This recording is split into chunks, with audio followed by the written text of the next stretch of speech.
किस तरह से राजस्थान के मुख्यमंत्री अशोक गहलोत को आज गफलत की वजह से किरकिरी हुई उनकी और उन्होंने गलत भाषण पढ़ दिया।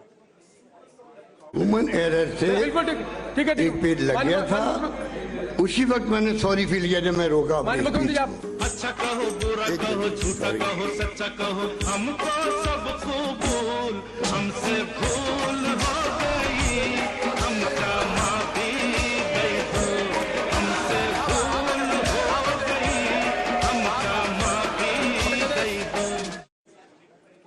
राजस्थान के मुख्यमंत्री अशोक गहलोत ने कहा सॉरी क्यों? सॉरी इसलिए क्योंकि वो बजट पेश कर रहे थे, लेकिन गलती से 2022 का यानी कि पिछले साल का बजट वो पढ़ गए। 8 मिनट तक लगातार बजट पढ़ते रहे। जब उनके एक मंत्री ने आकर उनके कान में बताया कि आपने गलत बजट पढ़ दिया है, ये पिछले साल का बजट है, तो उन्होंने फिर माफी मांगी। महेश जोशी जो कि उनके मंत्री भी हैं, उन्होंने इस बात की तरफ इशारा किया और अशोक गहलोत को उनकी गलती का एहसास करवाया। सभी वर्गों के परिवार आर्थिक रूप से प्रभावित हुए हैं। अब मैं अल्प आयु वर्ग के साथ साथ समस्त 1,18,00,000 घरों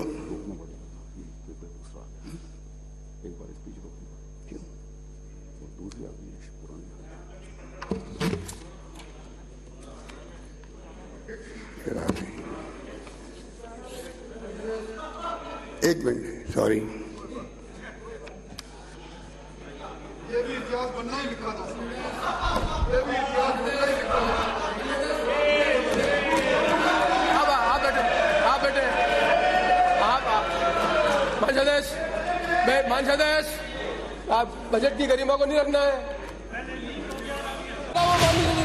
मैं खड़ा हुआ हूँ, कटारिया जी में खड़ा हुआ हूँ, कटारिया जी में खड़ा हुआ हूँ, मैं आए हूँ लेक, हम काम में अल्लाह आए हूँ लेक। विधानसभा में विपक्ष का हंगामा कोई नई बात नहीं, लेकिन राजस्थान विधानसभा में जो हंगामा हुआ उसकी वजह एकदम नई है, एकदम ब्रांड न्यू, काफी दिलचस्प भी और रोचक भी। चलिए पूरा सुनिए। एक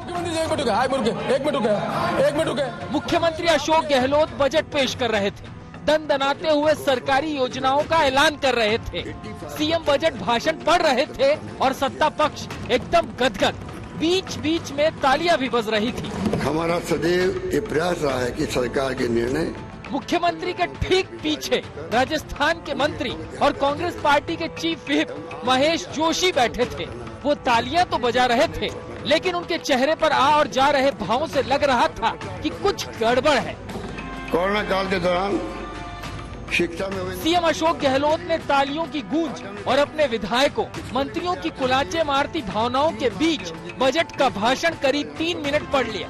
तभी महेश जोशी को दूसरी ओर से कुछ इशारा किया गया। देखिए, वो इशारा करने वाले से इशारे में ही कुछ पूछ रहे हैं।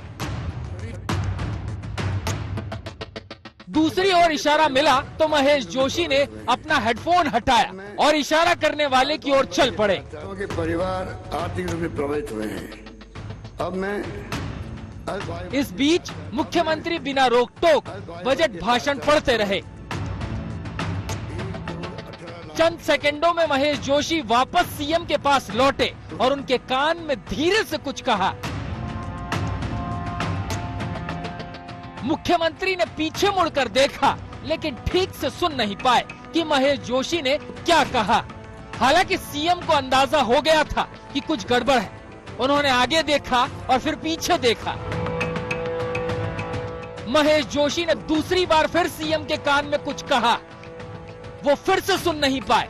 महेश जोशी ने तीसरी बार सीएम के कान में कुछ कहा। तब जाकर मुख्यमंत्री को समझ में आया कि गड़बड़ है और उन्होंने फौरन अपने सामने रखी बजट की कॉपी को बंद किया। पीछे देखा, आगे देखा, एक मिनट, सॉरी, और सॉरी बोलकर बजट को फिर से उलटने पलटने लगे। ये भी इतिहास बनना ही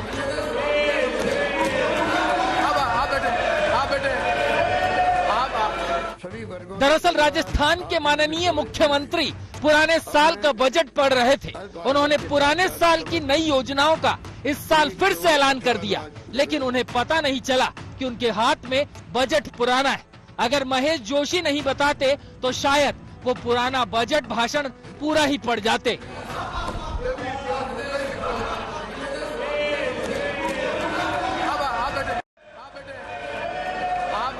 मुख्यमंत्री के पुराने बजट भाषण के बाद विपक्ष ने जोरदार हंगामा किया। ऐसा हंगामा कि राजस्थान के इतिहास में पहली बार बजट भाषण के दिन सदन की कार्यवाही स्थगित करनी पड़ी। गहलोत के बजट भाषण ने राज्य में विपक्ष को एक नया हथियार दे दिया। 8 मिनट तक सीएम साहब पुराना बजट पढ़ते रहे। ये इतिहास, मुझे लगता है कि इतिहास में पहली बार ऐसी चीज हुई है। हम लोग भी मुख्यमंत्री रह चुके हैं और जब मैं मुख्यमंत्री थी तो मैं इस बजट को 2-2, 3-3 बार पढ़ के उसको चेक करके अपने हाथ में लेती थी। जो मुख्यमंत्री अपने इतने बड़े डॉक्यूमेंट को बिना चेक किए हाउस में आके पुराने बजट को पढ़ सकता है, आप समझ सकते हो कि उसके हाथ में राज कितना सुरक्षित है। अंग्रेजी के मशहूर कवि अलेक्जेंडर पॉप ने कहा था कि गलतियां इंसानी फितरत है, लेकिन राजस्थान के सीएम ने जो किया वो गलती नहीं बल्कि लापरवाही है। लापरवाही उनकी भी और उनके अधिकारियों की भी जिन्हें बजट तैयार करके मुख्यमंत्री को सौंपने की जिम्मेदारी थी। सियासत के जादूगर को ये बताना होगा कि उनके साथ ये दिलचस्प जादू कैसे हो गया। जय किशन के साथ शरद कुमार, जयपुर, आज तक।